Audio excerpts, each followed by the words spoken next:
Maka Allah latifun khabir, ya. Di situ Allah sangat mengetahui walaupun benda yang sangat kecil pun. Jadi semuanya Allah tahu. Sampaikan langkah semut yang ada di dalam kegelapan malam pun Allah tahu. Kita semut kadang kita tak tahu, kita terpijak kan. Tak nampak.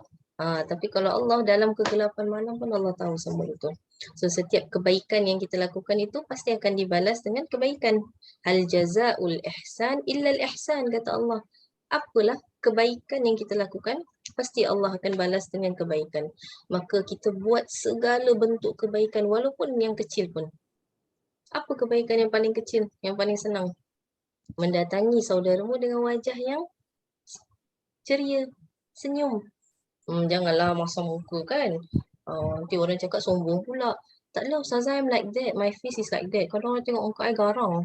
Tapi I sebenarnya tak adalah garang sangat. Okey je. Oh, itu memang dia punya karakteristik lah. Tapi kalau boleh kita didik kita punya jiwa. Senyum jumpa orang. Kadang orang Singapura ni dia kita ni macam nafsi-nafsi kan, susah sikit bila macam nak jumpa orang Islam kat tepi jalan nak Assalamualaikum kan, jarang lah kan. Kalau kita kat Indonesia, Malaysia okey lah masa Assalamualaikum, Assalamualaikum. Singapura ni pasal kita nafsi-nafsi kan. Jadi kita boleh mulai dari sekarang budaya itu.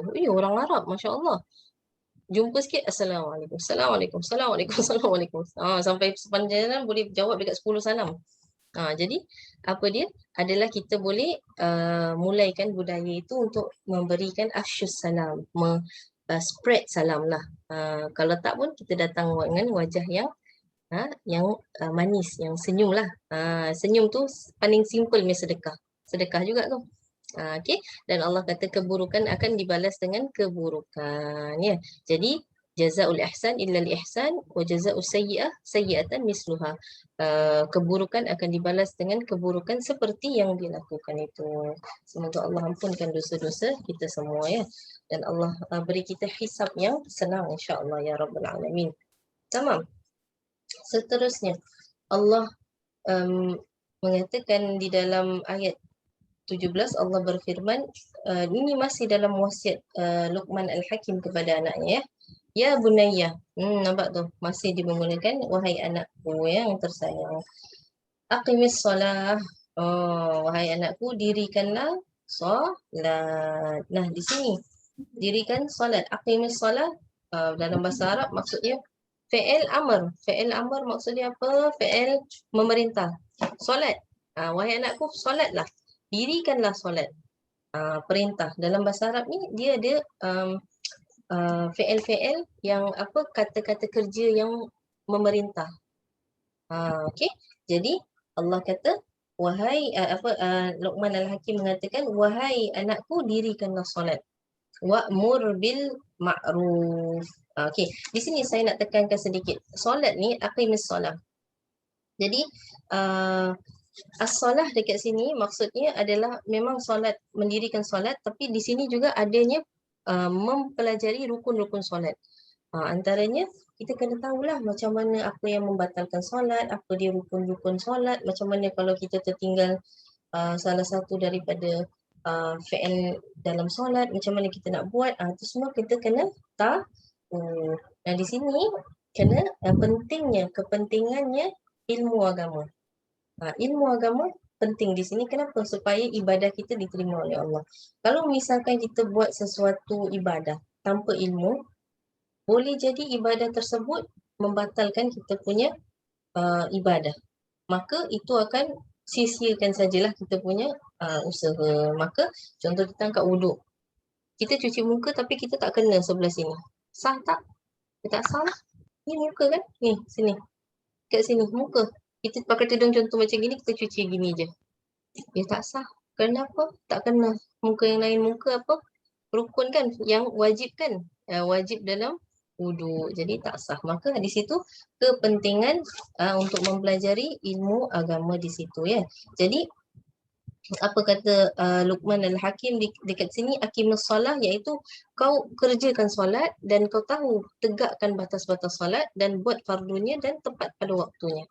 solatnya tepat pada waktunya. Jadi apa kata Allah Subhanahu Wa Taala dalam surah Al-Baqarah? Kalau kita lihat surah Al-Baqarah, kita baca the first one itu apa?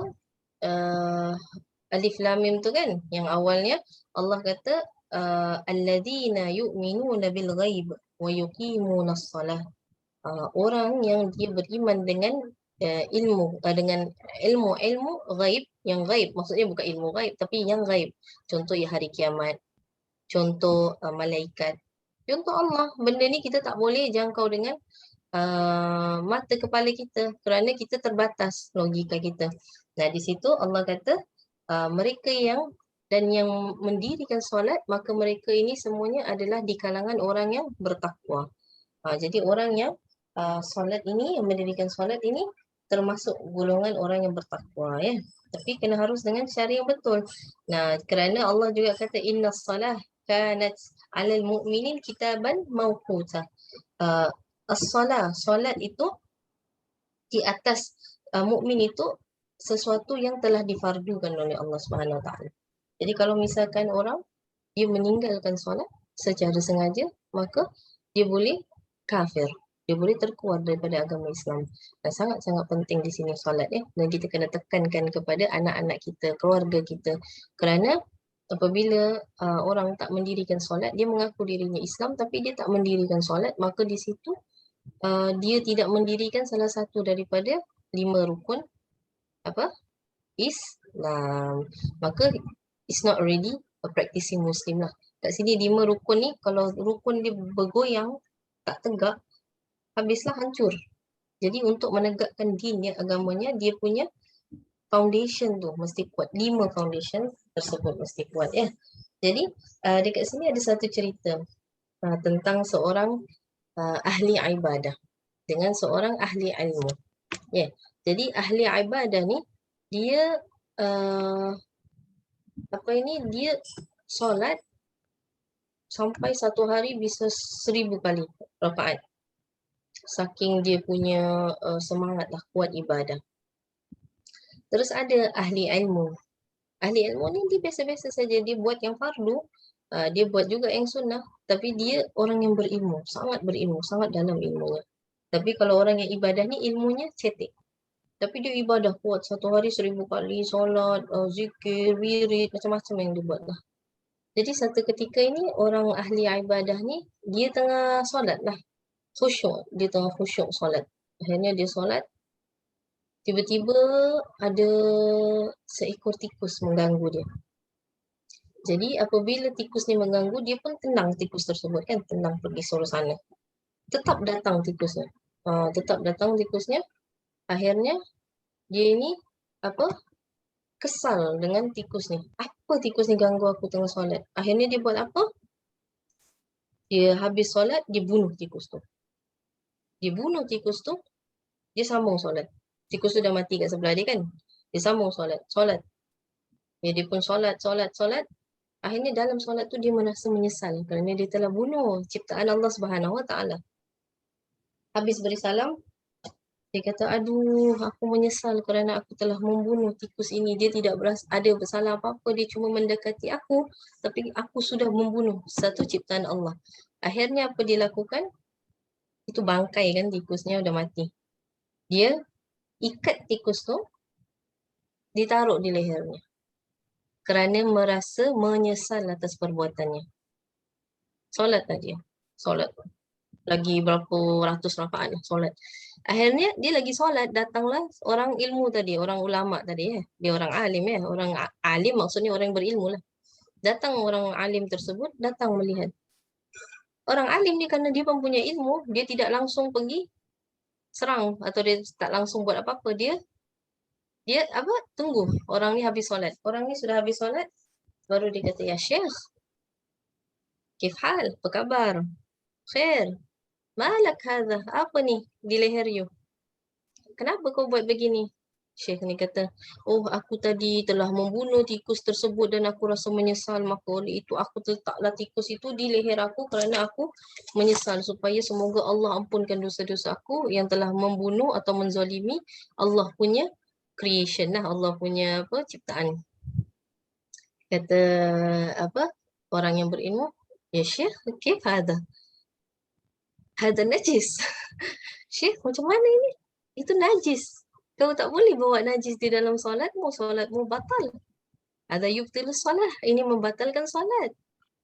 Najis kalau kita bawa najis di pakaian kita, di sejadah kita atau di mana-mana sajalah. Itu batal solat kan? Batal. Tak boleh kita solat batal, harus beri salam khalas. Tinggalkan, hilangkan najisnya. Jadi dia bilang gitu. Hah? Allah. Syekhnya pun terkejutlah. Alamak, kenapa tak bilang waktu sebelum saya buat 100 rakaat ni, saya dah habis 100 rakaat baru awak bilang. Jadi, what is the moral of the story? Iaitu kepentingan menuntut ilmu. Kepentingan menuntut ilmu itu adalah fardu memang, makanya fardu. Makanya Allah kata wajib bagi kalian untuk menuntut ilmu. Kenapa? Kerana inilah supaya kita nak beramal dengan ilmu tu senang dan tak membatalkan kita punya ibadah. Gitu. Itulah ceritanya tentang ahli ibadah dan ahli ilmu. Dan sebagaimana orang yang berilmu ni harus kita hormati. Tak kira lah orang yang berilmu ini lebih muda dari kita, atau orang yang berilmu ini lebih tua dari kita, atau apa saja aspek, orang yang berilmu harus dihormati. Kerana apa? Kerana orang yang berilmu ini mempunyai satu sisi kedudukan yang tinggi di sisi Allah Subhanahu Wa Taala. Jadi orang macam kita dulu belajar di Tarim, itu guru-guru kita umur 18 tahun, 19 tahun. Kita dah dekat 30 sen belajar dengan orang 19 tahun. First rasa macam malu kan? Biasalah, ego kan? Tapi lama-lama rasa tak boleh, ni mesti kena tolak. Akhirnya kita belajarlah dengan mereka. Akhirnya apa? Kita hormati mereka macam mereka ni umur lebih tua dari kita. Kerana kita tahu mereka adalah ulama, orang-orang yang diberi ilmu oleh Allah Subhanahu Wa Taala. Tapi orang yang berilmu selalunya adabnya akan dijaga. Nanti insya-Allah kita akan bahas tentang adab insya-Allah. Kalau kita orang tua harus dihormati. Wajib kita kena hormat orang tua. Orang muda harus dikasihi, betul tak?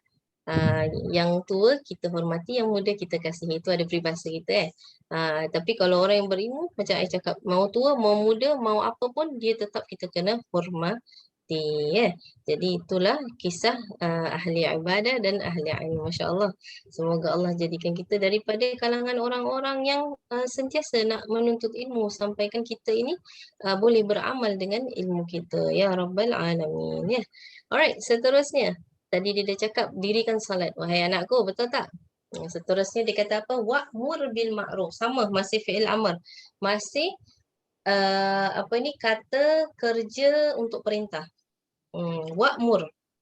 Dan wa'mur di sini ajak manusia untuk mentaati Allah Subhanahu Wa Taala. Ma'ruf di sini adalah kebaikan. Kebaikan apa yang paling besar? Siapa tahu kebaikan apa yang paling besar? Yang paling besar di sisi Allah itu adalah kebaikan untuk kita bersyahadah, mengajak orang untuk syahadah. Kebaikan paling besar. Kerana apa? Kerana apabila orang itu dia syahadat, dia bersaksi kan bahawa tiada Tuhan melainkan Allah dan Muhammad Rasulullah sallallahu alaihi wasallam, maka itu akan menjadikan Allah SWT sangat happy, sangat bahagia. Makanya waktu tu ada satu cerita Rasul sallallahu alaihi wasallam dengan para sahabat. Rasul sedang bersama para sahabat radhiyallahu anhum wardah. Itu tiba-tiba ada satu jenazah diangkatlah jenazah itu. Orang lagi nangis kan, biasalah orang kalau angkat jenazah tu lagi suasananya lagi sedih. Jadi di situ Rasul sallallahu alaihi wasallam nangis, sedih. Kata para sahabat, ya Rasulullah, kenapa engkau menangis? Itu bukan jenazah orang Islam, itu jenazah orang Yahudi. Rasulullah masih tetap nangis. Akhirnya Rasulullah menjawab, satu jiwa terlepas daripada aku punya tanggungjawab. Maksudnya apa? Rasulullah merasakan aku ini bertanggungjawab untuk dia ini masuk Islam. Tapi terlepas satu jiwa, dia dah mati. Tak sempat aku ini berdakwah kepada orang tersebut. Masya Allah, Masya Allah. Itu siapa? Rasulullah sallallahu alaihi wa ala alihi wasallam. Allahumma salli ala Sayyidina Muhammad wa ala ali Sayyidina Muhammad. Semoga kita semua yang ada di sini pada hari ini mendapat syafaat Rasulullah sallallahu alaihi wasallam, dapat melihat wajahnya Rasulullah, sang kekasih kita ya, kekasih hati kita yang sangat kita rindui, yang sangat kita kasihi, tauladan kita. Dan semoga yang paling penting di hari akhirat Rasulullah mengaku diri kita ini sebagai umatnya. Itu yang sangat penting ya. Ada di kalangan manusia umat Rasulullah tapi tidak dimengaku sebagai umat Rasulullah. Nauzubillah min zalik ya Allah. Nas'alullah al-afiyah wassalamah.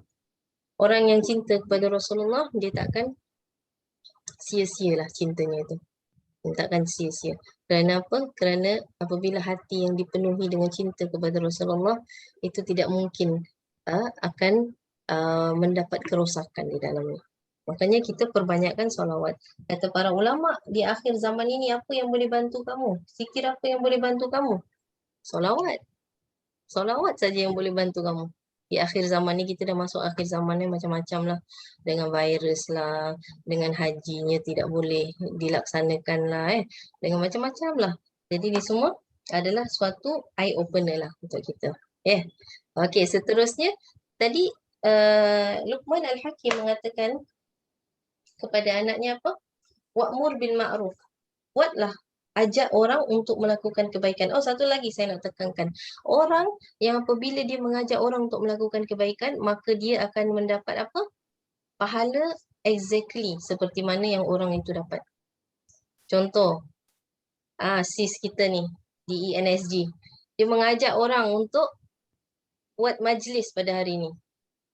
Contoh hari ni kita dapat satu orang 1,000 pahala. Jadi 1,000 tu semua mereka pun mendapat 1,000 tanpa mengurangi satu pun. Nah, gitu. Jadi enak kan ajak orang buat kebaikan, kita pun dapat. Macam mana mereka dapat, kita pun dapat. Macam gitu. Jadi kadang kita tak boleh ni, contoh kita ni dalam keuzuran atau tak boleh, kita ajak, nanti hari Ahad ini Zulhijjah. 11 Zulhijjah. Di sini saya ajak semua puasa. Puasa Zulhijjah. Jangan tak puasa, kita puasa. Yang ada qada, niat qada dulu. Niat qada satukan dengan sunnah. Sunnah Zulhijjah. Dan jangan lupa puasa Arafah. Dari sekarang sudah niat. Kerana tak tahu panjang umur ke tak. Tak tahu sampai ke tak. Ingat. Okey, insyaAllah. Jadi, itunya orang yang mengajak kebaikan pada orang lain, dia akan dapat juga pahala yang sama. Jadi, kita mengajak orang sesuai kemampuan kita lah. Dan kita seterusnya kata Luqman Al-Hakim, wanha anil munkar. So ini konsep amar ma'ruf nahi munkar, very popular kan kita dengar amar ma'ruf nahi munkar. Apa maksud amar ma'ruf? Amar tu ajak, ma'ruf kebaikan, wanha. Nahi munkar tu nahi, macam bahasa India nahi kan. Jangan-jangan nahi munkar, jangan buat kemungkaran. Jadi kita ajak orang untuk buat baik dan larang orang untuk buat kemungkaran. Apa kemungkaran paling besar? Siapa tahu kat sini?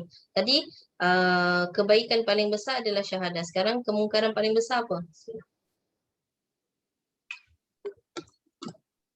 Opposite dia lah. Kemungkaran paling besar adalah dia tidak mengaku persaksian. Maksudnya dia tak mengaku syahadah lah, dia tak cakap syahadah tersebut. Itu kemungkaran paling besar. Dan keduanya adalah kemungkaran paling besar apa? Adalah tidak menjaga solat ni. Pertama yang akan ditanya. Kalau solat hancur, hancurlah. Habis. Jadi orang yang dia buat amar makruf nahi mungkar ni maksudnya apa? Dakwah lah. Yang kita buat ni dakwah lah. Kita ajak orang, jom kita buat kebaikan. Jangan buat kemungkaran. Jangan gosip. Jangan ngadu domba. Ni semua nahi mungkar. Tak semestinya nak kena jadi ustazah untuk amar makruf nahi mungkar. Saya belum berlayak mendapat gelaran ustazah, jadi saya tak boleh amar makruf nahi mungkar. Tak perlu. Awak boleh buat apa saja yang awak nak kepada orang, yang penting dengan cara yang baik lah. Ajak orang buat kebaikan, jom kita pergi masjid, jom kita majlis taklim, jom kita ni, jom kita sedekah, jom kita infak, contoh. Dan mencegah orang melakukan kemungkaran juga sama. Janganlah, udahlah kau ni, jomlah kita hijrah kepada Allah, tinggalkanlah dulu kita muda-muda kan, kita pun agogo kan, muda-muda dah lah, kita cukup lah. Gitu, contohlah. Seterusnya ada apa?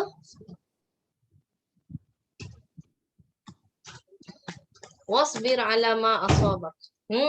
Tengok dia punya ayat sangat indah. Luqman Al-Hakim ni diberi gelaran Al-Hakim because of dia punya smartness tu, kebijaksanaan dia. Jadi dia kata apa seterusnya? Wasbir ala ma asabaka wa'mur bil ma'ruf wa nahy 'anil munkar wasbir ala ma asabak. Ajak orang melakukan kebaikan, larang orang melakukan kemungkaran. Seterusnya sabar dengan apa yang menimpa ke atasmu. Apa yang menimpa? Iaitu kesabaran atas manusia punya percakapan atau manusia punya siksaan dekat sini maksudnya manusia kalau kita ajak kepada kebaikan dan larang untuk keburukan ni selalu pasti akan dapat gangguan. Macam-macam style. Ada yang apa saja yang kita buat mesti tak kena atau apalah. Jadi dia kata wasbir ala ma asabak. Sabarlah dengan apa yang menimpa ke atas kamu. Kerana kesabaran tu termasuk hal-hal yang wajib kan. Jadi di situ kita kena faham dakwah tu tak senang lah. Memang ada cacian makian kalau kita nak tengok dakwahnya Rasulullah SAW. Dilempar batu, dicaci kan. Dimaki, dibilang tukang sihir, dibilang gila kan. Masya Allah. Insan termulia yang pernah berjalan di atas muka bumi ini dibilang gila. Rasulullah beliau tahu kalau beliau tu yang dicintai oleh Allah. Beloved, Habibullah. Tapi dia ada cakap ke? Kau jangan buat macam tu, aku kasih Allah tau. Ataupun macam tu. Tak ada, dia okey, sabar aja, enjoy, senyum. Sakit-sakit sampaikan beliau mendoakan orang yang menyakitinya. Masya Allah. Jadi di sini kita ada satu hadis kan yang mengatakan tentang amar ma'ruf nahi mungkar juga apa? Yang di mana kalau kalian ini beriman kepada Allah dan hari akhir, kalau kalian melihat sesuatu yang mungkar maka hendaklah kalian ubahnya dengan biyadih. Falyughayyiru biyadih. Kalau tak boleh dengan tangan, dengan apa? Lisan, lidah kan. Kalau tak dengan hati. Itu yang adhaful iman, paling lemahnya iman. Jadi biyadih tu maksudnya bukannya pukul kau ni bukanlah macam gitu kan. Itu dah kekerasan. Bukan macam itu caranya. Kita ikut cara Rasulullah SAW macam mana. Itu yadih tu maksudnya orang yang ada kekuasaan. Contoh dia leader atau dia pemerintah atau apa, dia boleh mengubah dengan tangannya. Kalau tidak dengan lisan lah. Macam kita ni, kita cuma boleh dakwah dengan lisan. Betul tak? Tapi kalau lah kita ni tengah jalan sekali kita nampak satu grup lelaki bertatu minum-minum, takkanlah kita nak pergi, hai orang-orang yang bertatu dan kita perempuan sendiri. Tak kenalah konteks tu. Tak tahu kita yang masuk hospital ya. Jadi bukan macam gitu caranya. Iaitu kalau gitu kita tengok dari jauh apa kita buat, kita doakan dia lah. Kita doakan dia, ya Allah semoga dia ni dapat hidayah. Janganlah kita rasa siapa si dia ni. Sampai dah tua gini pun masih tak berubah. Jangan sekali dia berubah, dia jadi lebih baik dari kita. Macam mana? Jadi itu tidak boleh. Jadi kata Allah Subhanahu Wa Taala apa dalam Al-Quran? Kuntum khaira ummatin ukhrijat linnas ta'muruna bil ma'ruf wa tanhauna 'anil munkar wa tu'minuna billah. Kalian ni adalah ummah yang dikeluarkan daripada Allah SWT. Yang terpilih lah, kita ni terpilih kan nak jadi umat Nabi Muhammad. Bukan kita nak kan? Kita terpilih untuk menjadi umat terakhir. Ummah Rasulullah. Alhamdulillah kita ni banyak prioritize. Kita punya priority banyak. Hari kiamat kita yang akan dihisap dulu. Dalam billions, trillions of people kita akan dihisap dulu. Yang lain tunggu. Umat Muhammad dulu. Yang akan dapat syafaat siapa? Kita juga. Umatnya Nabi Muhammad SAW. Ya, jadi banyak priority kita. Lalu kita ini harus berterima kasihlah kepada Allah, kepada Rasulullah, kerana kita ni adalah umat beliau dengan apa? Sending salam, salawat dan salam tu Rasulullah SAW. Wasallam ya. Jadi ukhrijat linnas di sini dipilih oleh Allah SWT ta'muruna bil ma'ruf, untuk kita ni berbuat kebaikan. Wa tanhauna 'anil munkar, dan sama ini tanhauna 'anil munkar, melarang untuk melakukan kemungkaran. Wa tu'minuna billah, dan beriman kepada Allah Subhanahu wa taala. Okey. Ayat wasbir 'ala ma asabaka ni itu adalah Luqman Al-Hakim ni dalam tafsir Ibn Katsir mengatakan dia mengetahui bahawa orang akan melakukan amar ma'ruf nahi munkar itu pasti akan dapat gangguan daripada manusia. Maka dia perintahkan anaknya untuk bersabar. Dan di sini teringat saya satu cerita lah. Waktu tu Habib Kazim. Habib Kazim Assegaf, beliau pergi ke Australia, if I'm not wrong, Australia atau Amerika, salah satu daripada negeri itu. Lalu beliau ceramah lah. Beliau pun ceramah. Sedang beliau ceramah tentang Nabi Isa. Nabi Isa alaihissalam. Beliau tengah ceramah. Selepas beliau ceramah, beliau pun duduklah. Habis duduk, tiba-tiba satu orang lelaki Mak Saleh ni lah. Dia berdiri, dia kata, engkau tidak ada hak untuk mengatakan apa-apa atas kita punya Tuhan. Atas Isa lah dia kata. Atas Jesus dia kata. Kau tak ada apa-apa hak kerana kau tak kenal. Kita lebih kenal. Itu kita punya. Macam gitulah contohnya. Habib Kazim pun tunduk. Tunduk saja. Yang lain terkejutlah dengan tumahan orang tu tengah dalam sesi ramai-ramai orang kan. Kalau kita, mesti kitanya pun malu kan digituin. Tapi Masya Allah, itulah mereka, para ulama, akhlak mereka sangat luar biasa. Mereka pun, Habib Kazim pun berdiri dengan keadaan menunduk. Beliau mengatakan, maafkan saya tidak tahu. Dia bilang gitu, maafkan saya, sesungguhnya saya tidak tahu. Terus dia duduk. Dia tak ada cakap. Tak adalah kita nak cakap, dia tak ada debat pun. Tak ada debat pun. Beliau tunduk dengan rendah hati, beliau cakap, maafkan saya. Itu salah saya. Lalu dia duduk. Habis daripada itu seminar tu, ramai kan yang datang. Habis daripada seminar tersebut, seorang perempuan datang kepada dia punya admin lah yang uruskan event manager tu. Dia kata, saya nak bertemu dengan Habib Kazim. Kata orang tu, kenapa kau nak cela dia juga ke macam lelaki tadi tu lah? Kenapa nak jumpa Habib Kazim? Dia kata, saya nak masuk Islam. Dia kata, itu akhlak yang ditunjukkan oleh itu lelaki sangat luar biasa. Sampaikan hanya orang-orang yang mempunyai adab yang tinggi saja yang boleh buat perkara tersebut. Because at that point of time, he has the power, right? Dia penceramahnya, dia ada powernya untuk contoh security, boleh je kan? Ataupun dia nak balas balik dengan debat ke apa, boleh. Tapi dia tak buat macam itu. Nah itu sesungguhnya, itu caranya. Wasbir ala ma asabak. Sabarlah dengan apa yang menimpa kamu dalam dakwah kamu. Inna zalika min azmil umur. Sesungguhnya yang demikian itu termasuk hal-hal yang diwajibkan oleh Allah Subhanahu Wa Taala. Iaitu apa? Kesabaran atas siksaan manusia. Itu merupakan perkara yang wajib. Seterusnya, ayatnya seterusnya. Masya Allah. Itu akhlak-akhlak para ulama. Boleh kita contohi. Dan cara-cara mereka berdakwah juga, Masya Allah. Ajib itu orang-orang Tarim, orang-orang Yaman itu, mereka sangat lembut dalam dakwah, dalam adab mereka sangat luar biasa, Masya Allah. Tamam, seterusnya ayat ke-18. Ini tadi ada perintah, betul. Wa'mur, aqimis solah, wa'mur, wanha, wasbir. Semua itu perintah-perintah, fi'il, kata kerja perintah. Tapi ini nahi. Nahi pula. Jangan buat. Wala tusa'ir. La dekat sini adalah la nahiyah. La nahiyah ni maksudnya, kalau dalam Quran maksudnya, la yang melarang lah. Melarang. Janganlah. La ada dua. Satu nafi, satu nahi. Kalau ini nahi. Melarang.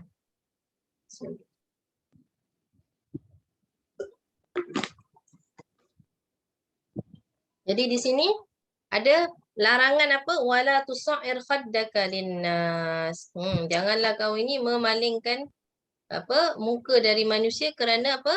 Kerana sombong. Ada dekat sini tentang sombong. InsyaAllah kita akan terangkan. Jadi ini Luqman Al-Hakim kata, jika you berkomunikasi dengan mereka, maka jangan merendahkan mereka. Janganlah you ni sombong. Dengan contoh you ada ilmu, you lebih sombong. Tak boleh. Ini Luqman Al-Hakim nasihatkan anaknya. Lalu dia kata akan tetapi rendahkanlah dirimu, rendahkanlah diri dan maniskanlah wajahmu terhadap mereka. Itu cara untuk kita dakwah lah. Bukannya kita dakwah dengan cara yang orang pun menyampah nak tengok. Nauzubillah min zalik. Makanya bukan senang kan nak dakwah. Ada cara dia, ada taktik dia lah. Gitu. Ada orang suka, ada orang tak suka, ada orang dia ialah biasalah tomahan, cacian tu kita cuma terima dengan hati yang terbuka dan langsung teruskan dakwah saja. Ya. Seterus dia kata tusair khaddaka linnas ni wala tamshi fil ardi maraha, dan janganlah kau ini jalan di atas muka bumi ini maraha. Maraha ni kalau kita belajar bahasa Arab maksudnya ni hal, dalam keadaan. Keadaan marahan, keadaan sombong, takabur. Takabur dekat sini maksudnya sombong atau menjadi orang yang membangkang lah. Jadi tafsir Ibn Katsir mengatakan janganlah engkau melakukan perkara itu. Di sini wala tamshi fil ardi maraha ni semua sesungguhnya Allah tidak suka. Innallaha la yuhibbu kulla mukhtalin fakhur. Sesungguhnya Allah tidak suka orang yang sombong lagi membanggakan diri. Okey, fakhur dekat sini. Fakhur kat sini ada daripada perkataan apa? Fakhr. Turunkan sikit demi. Fakhr. Nampak? Fakhr tu sombong kepada orang lain. Fakhr, bangga. Allah tak suka orang yang sombong lagi membangga diri. Kenapa? Kerana itu sifatnya siapa? Sifatnya Allah. So kalau kita ambil sifatnya Allah, kita nak playing God lah. Mana boleh? Kita hamba kan? Hambanya Allah. Hamba ya harus sifatnya seperti hamba lah. Kenapa nak sifat macam Tuhan? Gitu maksudnya ya. Jadi innallaha la yuhibbu kulla mukhtalin fakhur. Dia sombong kepada orang lain. Pasal itulah kita kena selalu datangi kita punya saudara dengan wajah yang gembira, senyum supaya orang tak salah sangka lah. Orang ingat kita ni sombong pula. Gitu. Ya. Seterusnya juga ayat seterusnya dikatakan di sini waqsid fi masyika. Next slide. Waqsid fi masyika. Ini amar balik. Tadi kan amar, lepas tu nahi, lepas tu sekarang amar balik. Dia perintahkan balik. Waqsid fi masyika. Sederhanalah kau dalam berjalan. Maksudnya di sini berjalanlah dengan sederhana, tak terlalu cepat, akan tapi adil dan pertengahan. Nah, di sini kita tengok cara Rasulullah SAW itu berjalan. Macam mana cara beliau berjalan? Rasulullah apabila berjalan tu dikatakan seperti menurun, tengah turun gunung gitu atau bukit. Itu apabila Rasulullah SAW berjalan. Jadi kita boleh tirulah cara Rasulullah jalan itu. Maksudnya menurun bukit tu maksudnya tawaduk lah, dalam merendah diri. Padahal itu the best man on earth, manusia paling mulia di sisi Allah Subhanahu Wa Taala, masya-Allah. Jadi cara Rasulullah berjalan, dan kalau kita tengok cara aulia Allah, orang-orang alim ya, habaib-habaib ni kalau mereka berjalan tu sangat rendah diri. Masyayikh orang dah tak ada yang. Tapi ada satu cerita di sini tentang Sayyidah Aisyah. Sayyidah Aisyah waktu tu beliau sedang berjalan, lalu lihatlah seorang lelaki ni. Kata Sayyidah Aisyah, malu. Apa? Kenapa lelaki ni dia macam nampak lemah gitu. Lemah gitu Kata Sayyidah Aisyah, malu masa dia ni. Kata orang tu, ini ulama. Dia tawaduk. Dia nak rendah diri. Jadi rendah diri, saking rendah diri dia tu macam nampak lemah lah. Macam kita tengok macam lemau gitu lah. Kata Sayyidah Aisyah, Umar Al-Faruq, wa alim, pemimpin, leader. Sayyidina Umar, beliau adalah pemimpin, leader, khalifah, orang alim. Tapi tak ada dia jalan macam itu. Tapi dia jalan tegak. Jadi maksudnya di sini kita ni bukanlah nak suruh jalan macam lemah atau lemau, tapi jalan tegak tapi tawaduk. Di situ bukan sombong. Jadi di situ cakap seperti kita ni kita jalan macam biasa, kuat tapi bukan sombong, dengan keadaan sombong ya. Jadi di situ tentang waqsid fi masyika waghdud min sautika. Ini sama juga amar. Waghdud min sautika itu perlahankan suaramu. Especially ni untuk perempuan lah kan. Kita kalau dekat public places, kalau dengar perempuan, kita pun terkejut. Dan macam sama dengan yang pakai baju putih malam-malam itu siapa? Terbang-terbang rambut panjang, dah sama. Jadi apa kata Allah Subhanahu Wa Taala? Waqdud min sautika di sini waktu Luqman Al-Hakim cakap dengan anaknya ini maksudnya janganlah engkau berlebihan dalam berbicara dan jangan engkau mengeraskan suara pada sesuatu yang tak bermanfaat. Satu yang tak bermanfaat. Kerana apa? Inna ankaral aswat. Nampak? Inna ankaral aswat la sautul hamir. Sesungguhnya seburuk-buruk suara adalah suara keledai. Jadi kalau misalkan kita faham ayat ni, kita dengar dekat public places orang ketawa terus teringat suara keledai. Automatik. Jadi kenapa? Kerana disamakan. Orang yang apabila dia cakap, dia tak rendahkan suara dia dan dia kata benda-benda yang tak bermanfaat, kuat-kuat itu seperti suara keledai. Jadi hati-hati. Jadi kenapa di sini keledai? Tahu orang you all pernah pergi Mesir ke, mesti pernah lah orang-orang Singapura semua mesti travelling. Pergi Mesir mesti tampak banyak keledai-keledai kan. Kita panggil himar atau himar. Kalau orang Arab dia tak suka dengan orang, dia kata ya himar. Weh, keledai. Dia panggil ya himar. So, keledai ni adalah suara dia tu Allah samakanlah dengan orang-orang yang apabila dia cakap tak bermanfaat gitu ya. Jadi keledai ni memang dalam Arab tu dia macam a bit low standard lah. Compared tu kuda kan, kuda dipakai untuk perang. Banyak kegunaan kuda, tapi kalau keledai macam angkat-angkat barang gitu kan.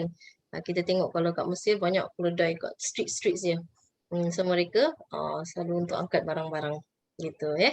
Jadi ni kita boleh ambil lah cerita di sini supaya kita perlahankan suara kita ini supaya kita tak macam suara apa? Hamir, suara donkey. Hamir tu donkey lah, keledai tu donkey.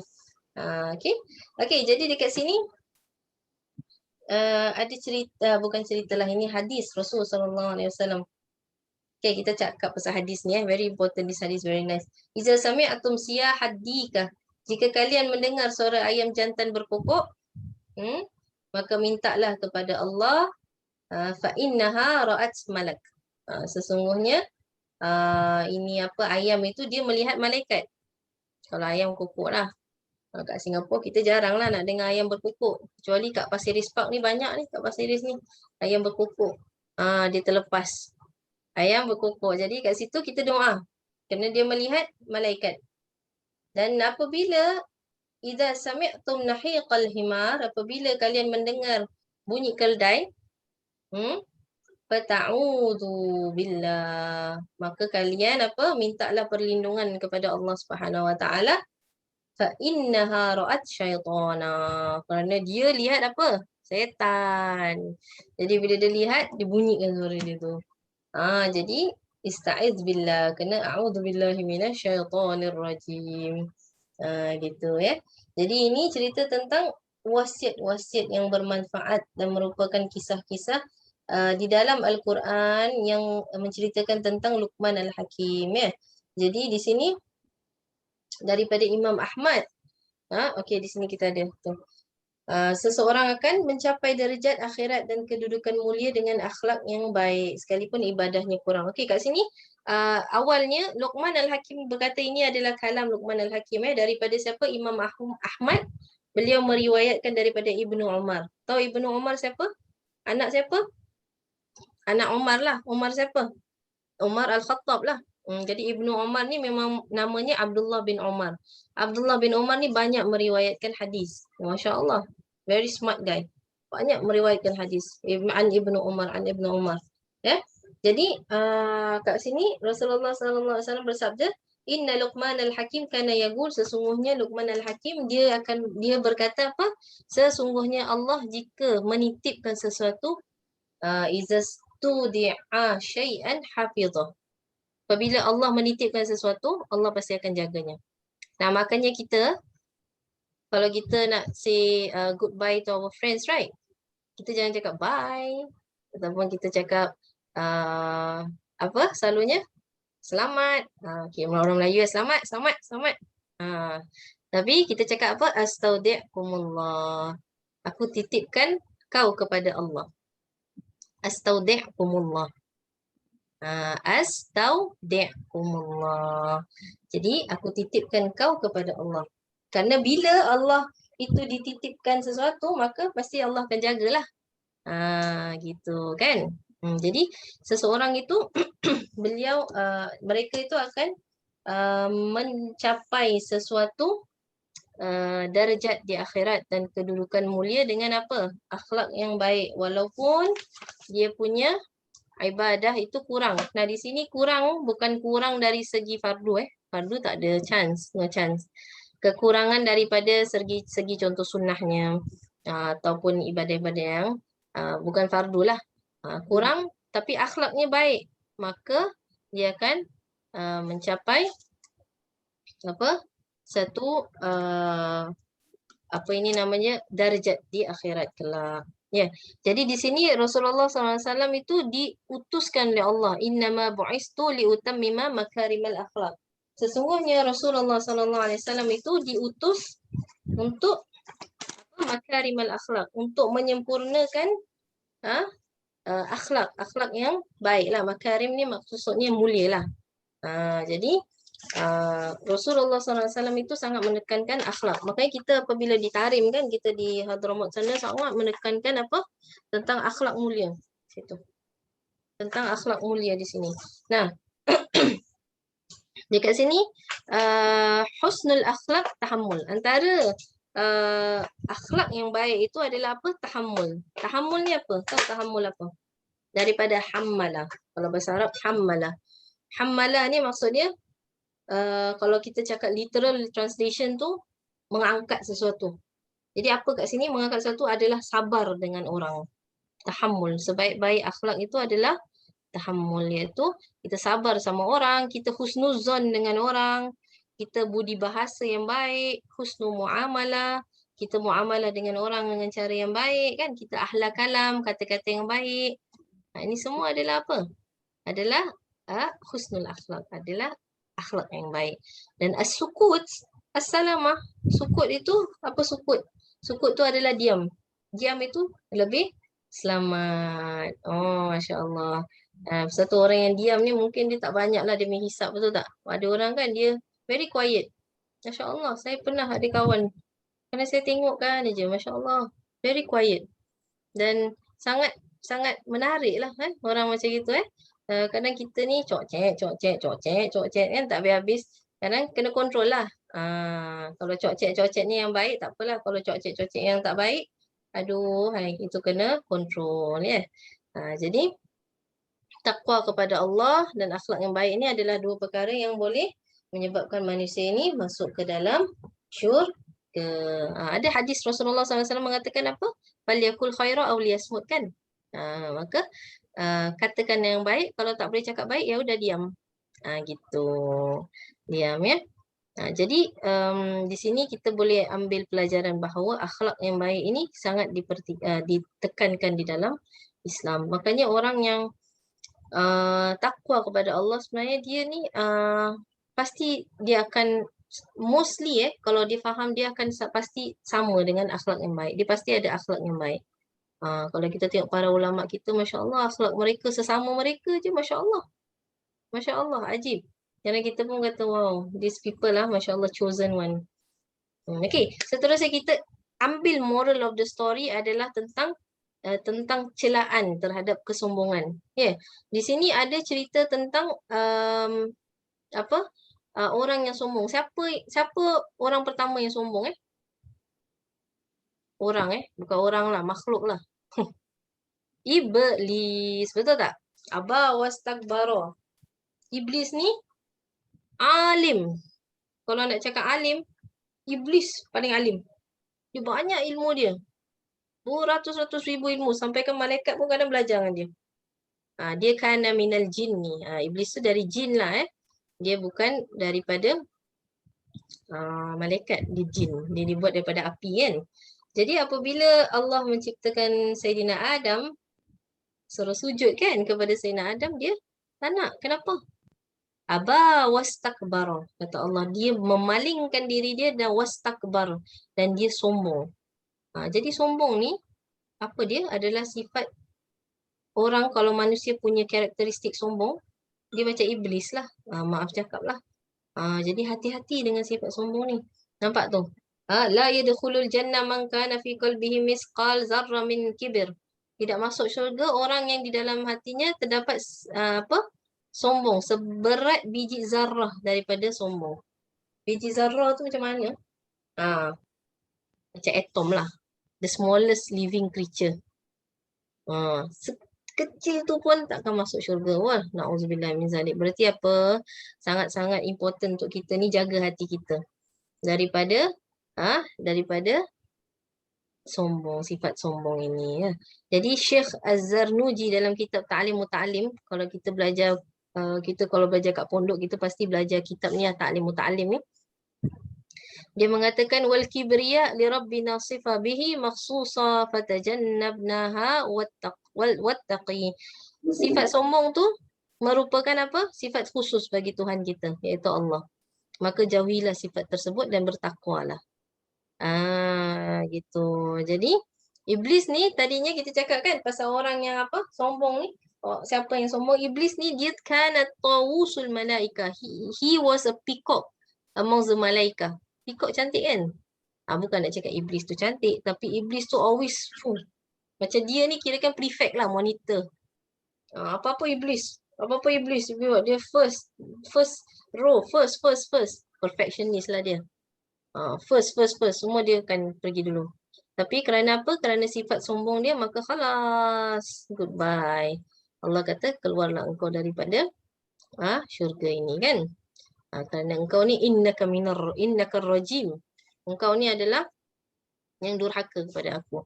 Nah, tanda-tanda orang yang angkuh dan sombong itu macam mana? Bila dia berjalan dengan bertemu dengan orang lain, dia memalingkan mukanya dan tidak mau menegur atau memperlihatkan sikap ramah. Hati-hati. Berarti tak friendly lah. Ataupun sombong, tak nak tegur. Padahal orang tu, dah nak tegur, kita pun jalan cepat-cepat. Belum sempat tegur, dia dah lari. Ataupun kita tengah, kita tengok dia, kita senyum, dia pun jeling kat kita. Pernah kan macam itu kan? Hati-hati. Itu adalah sifat, tanda-tanda sifat sombong dan angkuh. Dan kedua, apabila orang tu berjalan dengan sikap angkuh seakan-akan ia berkuasa dan yang paling terhormat. Ini yang tadi saya cakap tu lah, jalan dengan angkuh, sombong, yang dia nak dihormati. Bila dia jalan, dia nak orang tu tunduk dan hormat kepadanya, ya.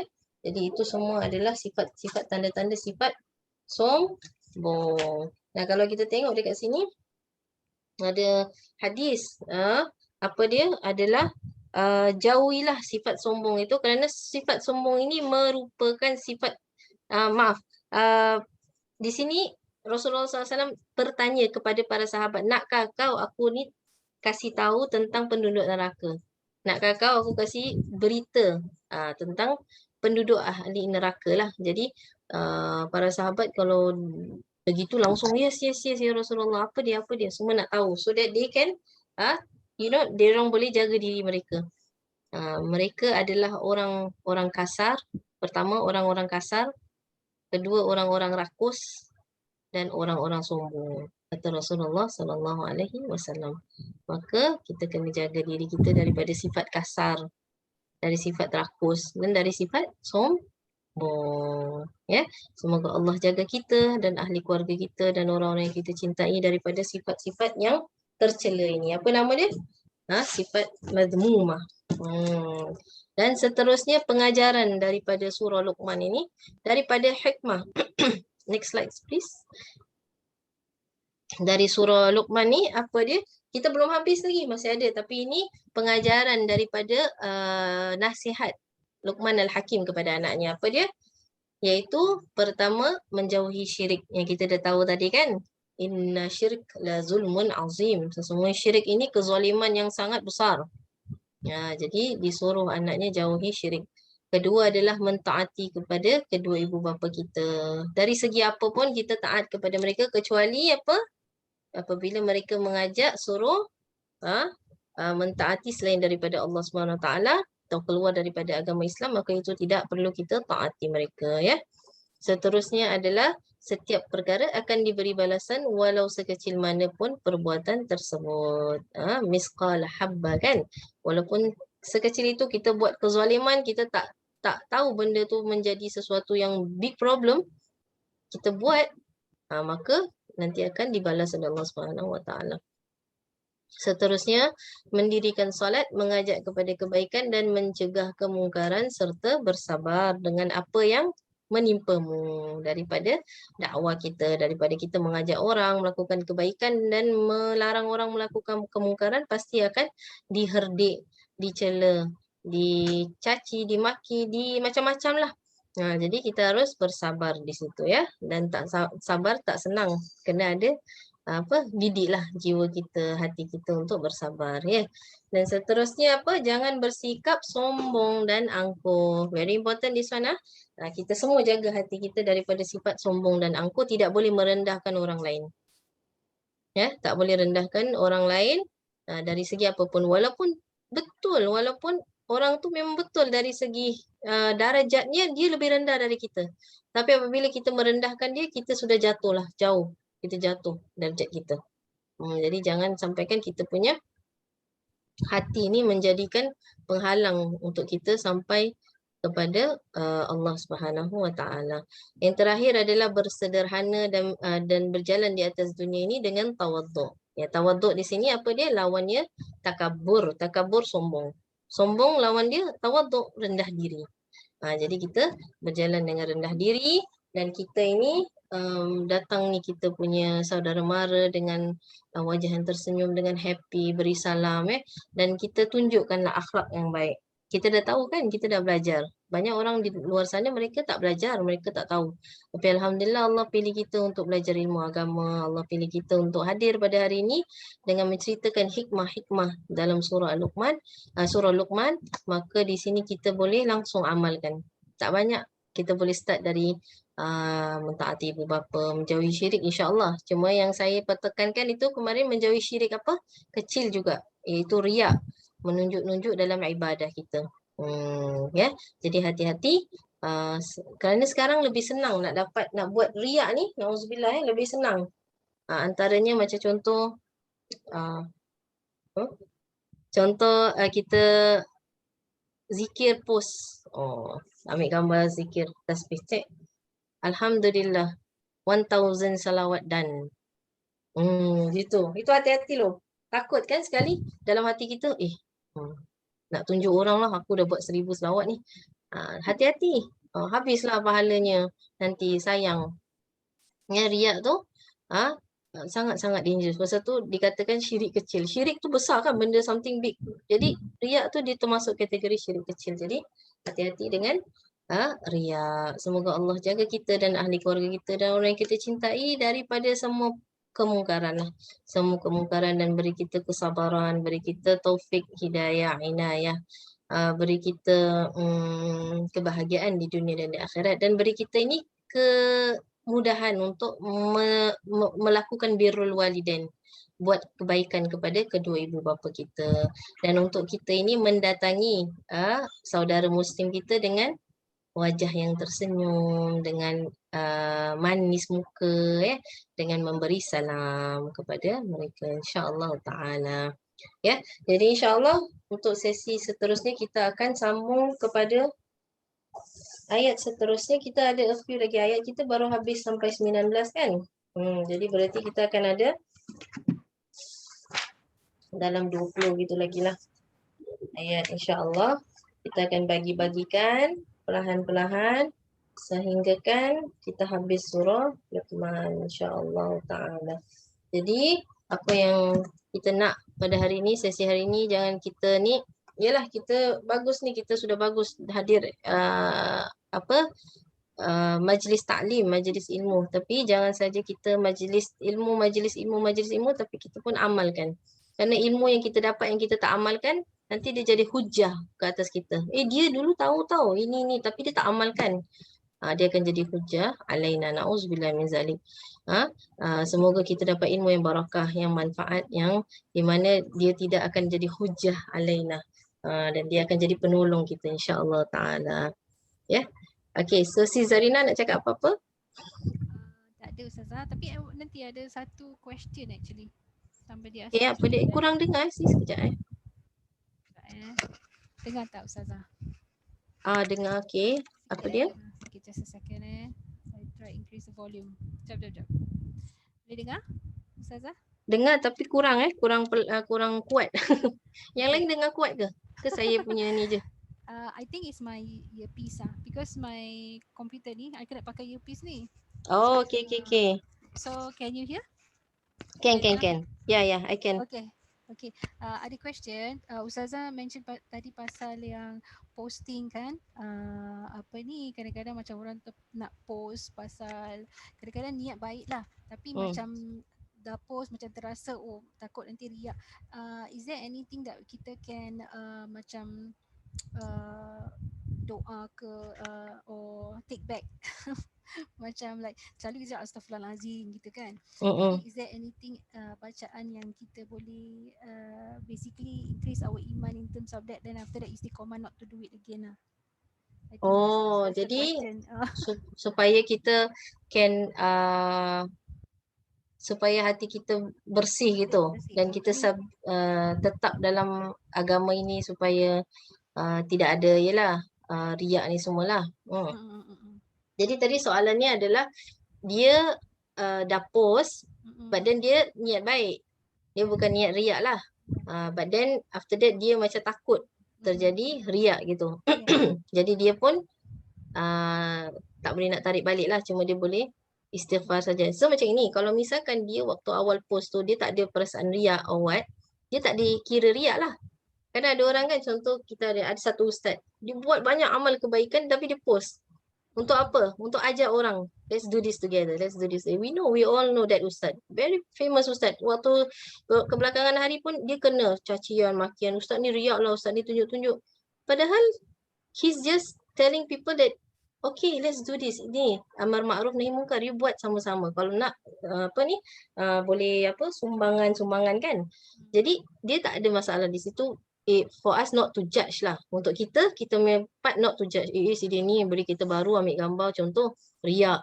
Contoh riak tu sebenarnya dia dalam amal dia, amal kebaikan dia. Kalau macam yang lain-lain tu tak dikira lah. Jadi bila contoh orang tu waktu awalnya dia post dia tak ada riak, jadi tak ada masalah untuk di situ. Tapi kalau dia dah ada riak, then dia kena taubat lah. Kena istighfar, kena taubat. Dan untuk doa doa usually kita tak ada spesifik doa untuk tu, but kita boleh kita boleh doa yang biasa tu Allahumma ya muqallibal qulub tsabbit qulubana ala dinika wa ala ta'atik. Wahai yang membolak-balikkan hati. Kan kadang hati kita ni begini, kadang hati ni kita begini. Ya muqallibal qulub tsabbit qulubana ala dinika wa ala ta'atik. Sabit itu tetapkanlah hatiku ini ala dinik, atas agamamu, di jalanmu, di agamamu, dan di jalan ketaatan kepadamu. Gitu. Jadi kalau kita taat berarti kita tak akan buat kan macam itu. Apa sis? Nanti kita dapatkan doa tu daripada you. Can later. Ya boleh. Nanti you send to the group lah insya-Allah. Okay. Nanti kita akan send dia punya doa insya-Allah ya. Jadi insya-Allah ini ada. Okay, dengar. Alright. Okay, so insya-Allah kita akan tutup majlis kita ya. Sebelum itu kita akan tutup dengan tasbih kafarah dengan suratul Asr insya-Allah, dan insya-Allah kita akan jumpa pada sesi seterusnya insya-Allah ya. Jadi kalau ada apa-apa kita akan update lah, sis Zarina akan update insya-Allah ya. Jadi bismillahirrahmanirrahim. Subhanakallahumma bihamdika asyhadu an la ilaha illa anta astaghfiruka wa atubu ilaik. Bismillahirrahmanirrahim. Wal 'asri innal insana lafi khusr illa alladziina aamanu wa 'amilus shalihat wa tawassaw bil haqq wa tawassaw bis sabr. Aku qouli hadza wa astaghfirullah li wa lakum. Mohon maaf kalau ada salah silap, terkasar bahasa, semuanya tak sengajalah. Memang saya ni buat apa yang saya harus buat, saya sampaikan. Dan kalau ada kekurangan apa-apa itu datang dari diri saya.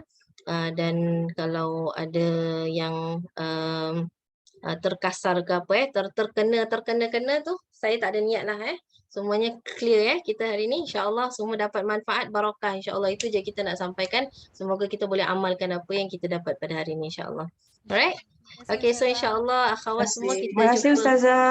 sama-sama, Terima kita kasih jumpa minggu Ustazah. depan. Assalamualaikum. Sama-sama. Assalamualaikum warahmatullahi wabarakatuh. Waalaikumsalam warahmatullahi wabarakatuh. Thank you ladies. Terima kasih Zah.